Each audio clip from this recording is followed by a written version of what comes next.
السلام علیکم ورحمة الله وبرکاته. محترم پوښتنه کړې ده چې د لمانځه وخت داخل سي نو بیا زه 20 دقیقې وروسته لمونځ کوم.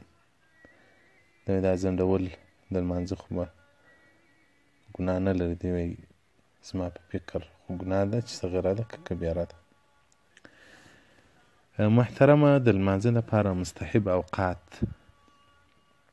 5 لمونځونه دي، 5 وختونه یې دي. د سهار د لمانځه لپاره سنت باید د اذان څخه بعد کې وسي، بهتره دا ده.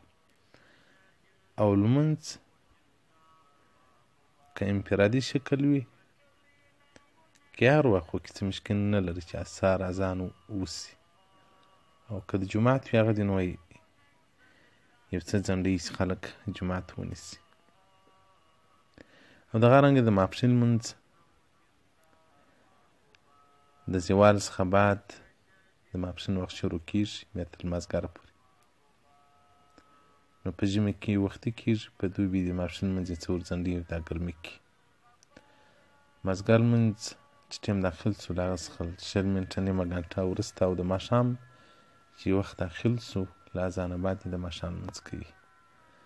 د ماخستن د لمانځه وخت د جومات دپاره نو وایي د اذان څخه نیمه ګنټه بعد، او که انفرادي لمونځ کوه یو ښځه وه او یا ورو یو عذر په وجه یوازې لمونځ کوه بیا نو چې څومره یې ورځنډوي هغونه فضیلت لري. منهج السنن شرح د جامع السنن الترمذي جلد 2 صفحه 10 باب ما جاء في المواقيت. والسلام علیکم ورحمة الله وبرکاته.